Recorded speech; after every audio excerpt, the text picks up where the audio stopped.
Hello and welcome. I'm pleased you could be with me tonight. My guest is Elisa Korenne. She is a singer, a songwriter, and now an author.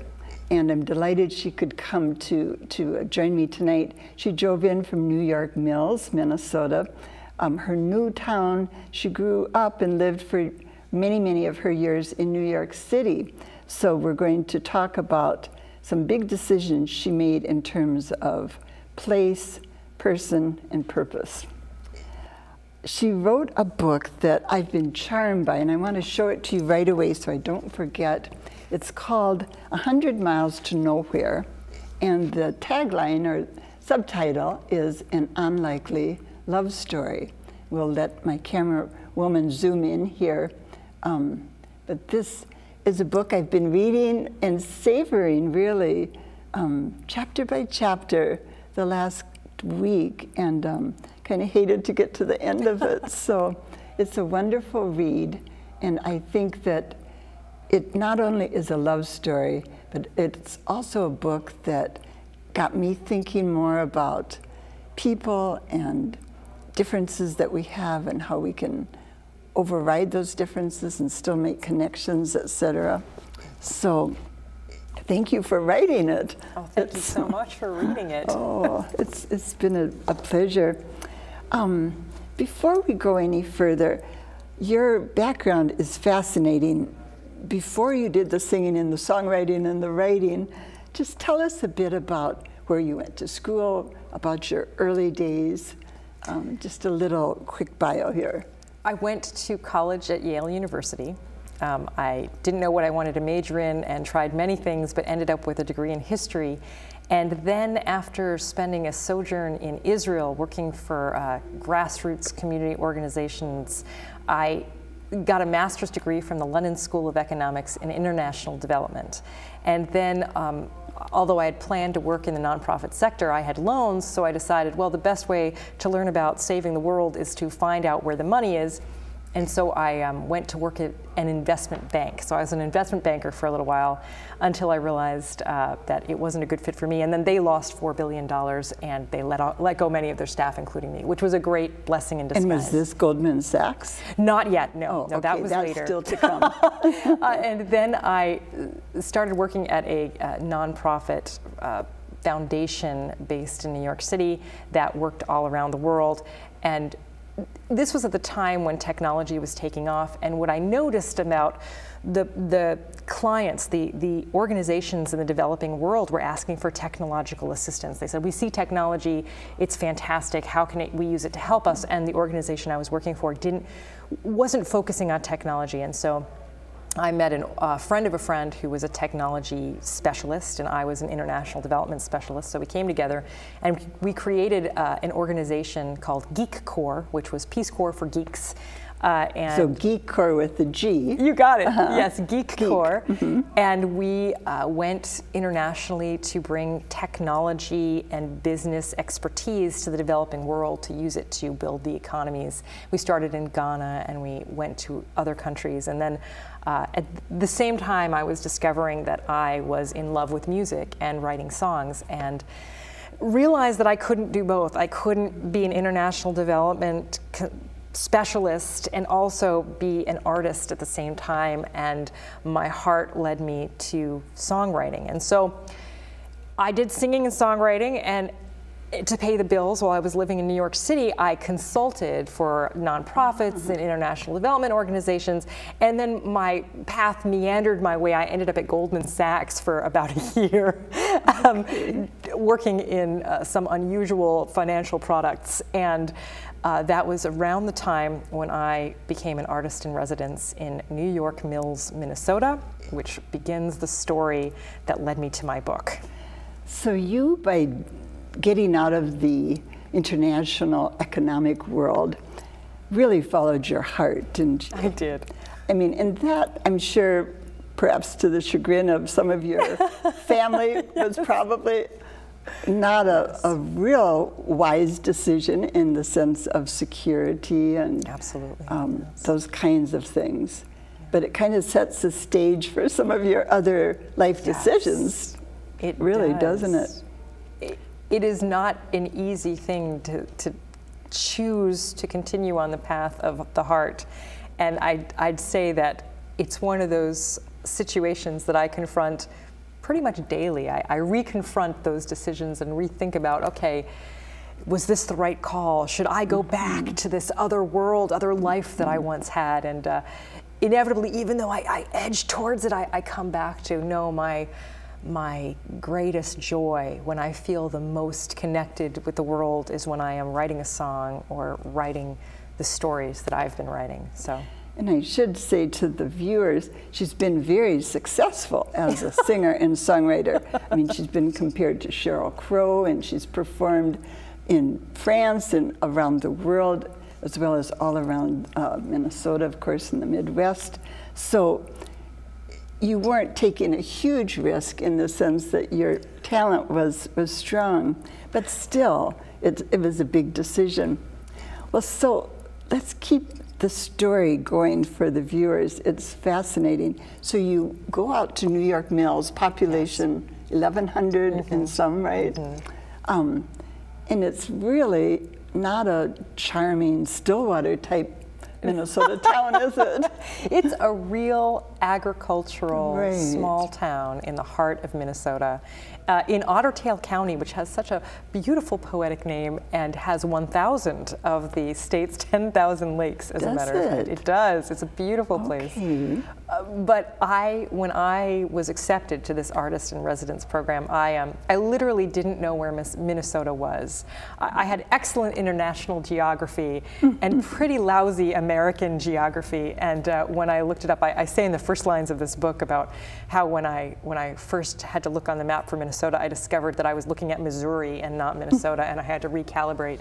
But I came for what was supposed to be a month, and I was given the opportunity to live in a beautiful little cottage in a small town with no obligations other than to write songs, which for an artist is just heaven. Yes, yes. And so I was so excited, and this was my first artist in residence program. And I'm in New York City, and I'm type A, so I like to over-research everything. And I took out every book, travel guide to Minnesota in the New York City Public Library system, and I had them stacked on my desk. There were only about 10 books, of which most only had that much on Minnesota. And I read everything. And the book said that if you go to Minnesota, you absolutely must go canoe camping. And I think they were referring to the Boundary Waters Canoe Wilderness area, but I just got canoe camping in my head. And so I decided I needed to do that because the book said so. And before I even got to Minnesota, I started reaching out to try and find a group canoe camping trip, because I wasn't going to take myself on one alone. And I couldn't find one. May was too early in the season, the Boundary Waters outfitters told me, and I'm thinking, how cold is this place I'm going to? And so I decided to put an ad on Craigslist, and you can imagine the kind of response you get. Young woman looking for a group canoe camping trip, and realized very quickly that the responses I was getting were not going to lead me to a very comfortable and enjoyable canoe camping trip. So I called up the executive director of the New York Mills Regional Cultural Center, which was where I was going to be for a month, and said, could you find someone to lead a group canoe camping trip for me? And she said, have I got the perfect guy for you? And what I didn't realize was she was actually saying, have I got the perfect guy for you? So she had an intuitive feeling. Oh yes, and she was trying to set us up, as a matter of fact. And so you did the canoe trip with the man named Chris that I've come to know from reading your book. Yes, I did. But that wasn't the end of it. I mean, no. you were intrigued, you really liked each other, yet you were back in New York after a month, and then what happened? Well, the first thing I want to clarify is that he was an absolute gentleman on this canoe camping trip, and also he had organized a group canoe camping trip, and yet the week that I arrived in Minnesota and we were supposed to leave 3 days later on this group canoe camping trip, he informed me that the group had all dropped out and the only one left was him. And that he would make it a day trip to make me more comfortable. And I said, no, the book said camping, and a day trip is not camping. So he said, okay, crazy New York City lady, if you want to go 3 days, 2 nights canoe camping with someone you've never met, fine, I'm not one to stop you. And I kind of did the bargain in my head thinking, okay, do I go with this random person I've never met? And I thought, he's on the board of this organization that's funded by foundations. It would look pretty bad if anything untoward happened with an artist. So we went on the canoe camping trip, just the two of us, and it did turn into a 3-day, 2-night blind date, but nothing happened on that trip. I just want to clarify, he was an absolute gentleman, and it was only 2 days later that he asked me out. And it took me about 2 weeks to say yes, and I finally said yes just as I was leaving for New York City, and so at that point it was a long-distance relationship. And as you describe in the book, you had a lot of ambivalence about what to do about this man and about this place. And I've been intrigued as a woman and as a social worker and as an interviewer with the whole subject of decision making. And I think there's not a lot written about it, but you exemplify via your writing the back and forth that people do often go through. Do you think you had more ambivalence, Elisa, than many in terms of making the big decision that you eventually made to get married, to move back here, in reverse order, move here, then get married? When you talk to people about your life, do you think you're representative, or do you think yours was a harder process? I think I question things a lot, probably more than most people. I second guess myself a lot. So perhaps my ambivalence was more extreme than some others. But at the same time, people who've read my book, many of them have commented that the showing of this ambivalence, the writing about it, really resonated with them, and that they don't read that often. They don't read the honesty of those kinds of experiences, because so often, and I think in our culture now, we live in a Facebook culture where we put only our best self forward. That's a good point. And we only say, oh, I made this decision and I believed in it 100% the whole time, and I never had any doubts because this is what I wanted. And I don't think most of us actually do that. I think there is a lot of back and forth, a lot of considering, especially for those huge decisions. Yes. Where the sacrifices are so large and the risk is so great, and you don't know what will come of the decision that you're about to make. And for me, moving from New York City to rural Minnesota was absolutely that huge decision. It's a leap of faith, really, if we use that phrase. It was. And I'm admiring the fact that you could do it. I mean, it's not easy, no matter how great Chris was, to leave a life that you loved and were happy in. It's just huge. Another theme in the book that I think is so interesting is how differences can work together for good, in a sense, because you and Chris, the man you married, were so very different in a lot of ways, and then in other ways very in sync. But tell me a little bit about what the process of writing the book helped you see about the connections that differences can make. The process of writing the book echoed the process of moving to a small town and trying to build connections and community in a place that I had pretty much no community. And in fact, I just presented a TEDx TED Talks. I just presented a TEDx talk at the Gull Lake TEDx about that very topic, about how it was only once I embraced my differences that I was able to connect with other people. And we so often in our society now, we're so polarized, and we live in these echo chambers of the same opinions and ideas that we hold. And I feel like it's doing a disservice to our society, because it is our differences that make us so interesting, and it is encountering someone else's uniqueness that gives us the opportunity to grow and to learn and to change and to make ourselves better and more whole. And I feel like writing the book was my way of capturing the experiences I was having moving from a big city to a small town and discovering that, you know, yes, we have many differences, and some of those differences are fascinating and wonderful, and I learned so much from, and some of those differences are very hard to cross and bridge, but deep down, we're all still human. I mean, we're all still, it's our differences that make us so unique, that make us individuals that represent our humanity. And I find that just transcendent. And that's one of the things about the book that I think is more than a love story. It's a way to view humanity and other people.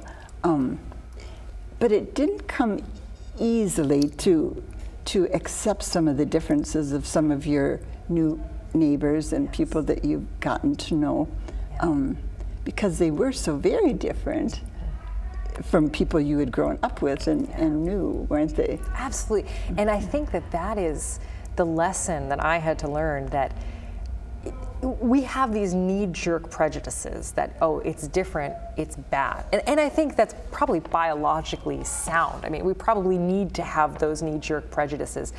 But when I am able to see the prejudice and to say, okay, prejudice, you're there, and you can stay to the side, and I acknowledge you there, but let's just try.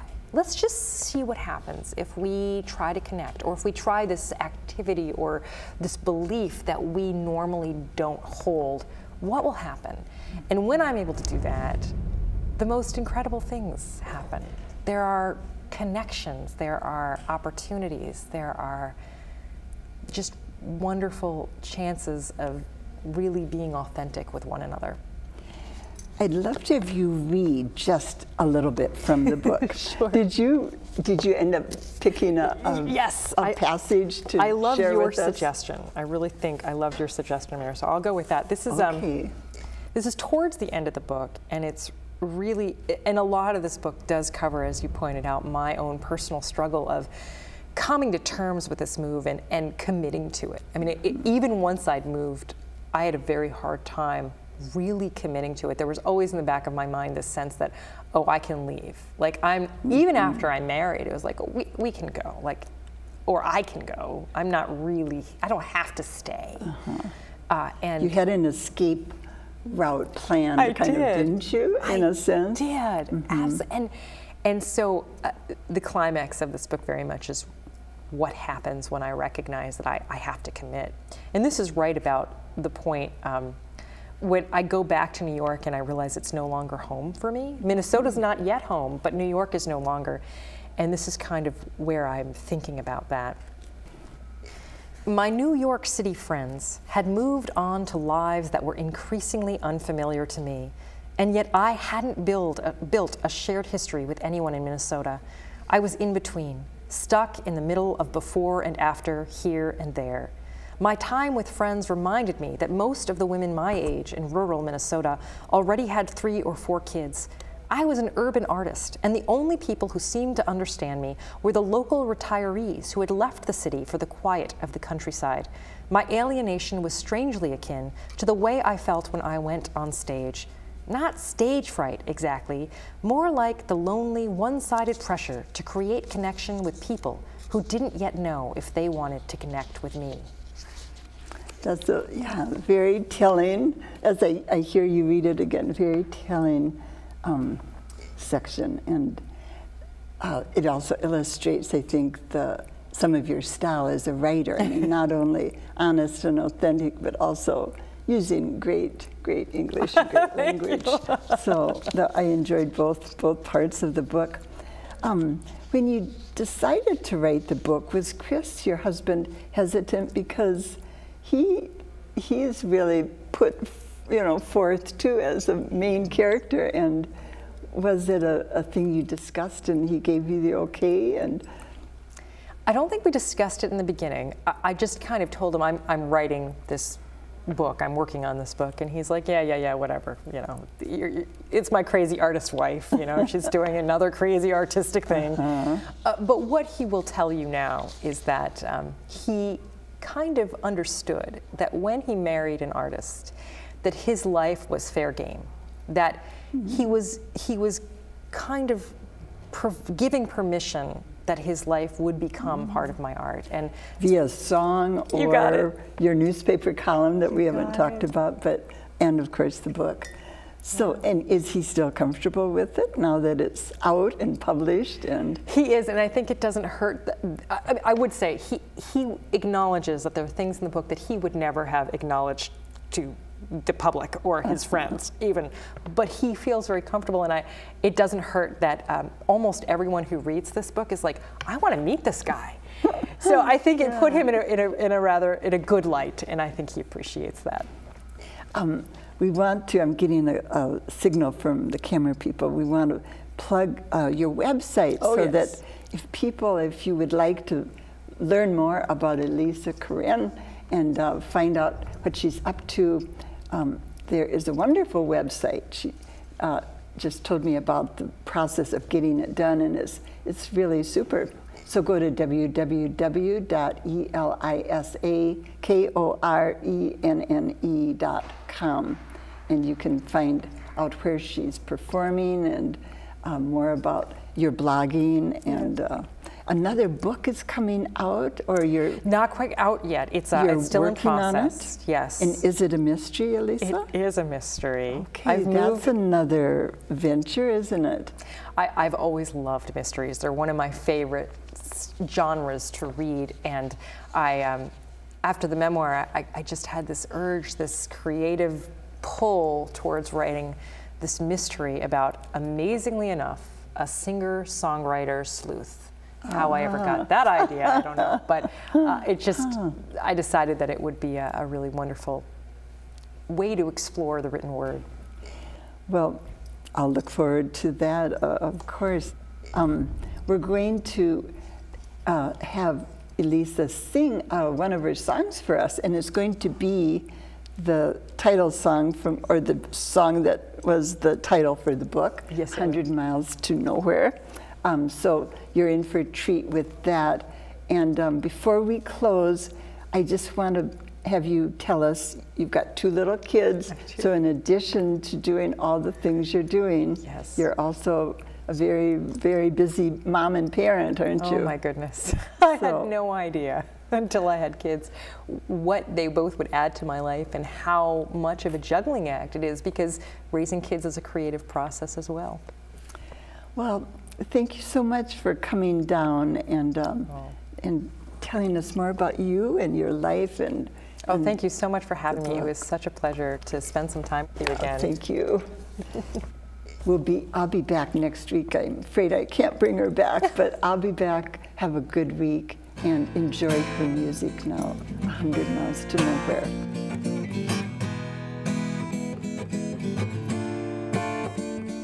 It's 100 miles to nowhere, and nowhere's where I've been. Can't seem to get to somewhere, no, I keep trying. It's 100 miles to nowhere, to keep going is my curse. At least I'm on the run when I'm moving, sitting still would be worse. I need to keep on going, it's only moving that I feel at home. I won't ask for directions, I don't want to know the name of this road, I don't want to know. It's 100 miles to nowhere, I feel the fatigue of the road, sleep's always a few miles further, I can never lighten my load. It's 100 miles to nowhere, they say the journey's the point, all I've learned over 10,000 miles is that what I love I destroy. I need to keep on going, it's only moving that I feel at home.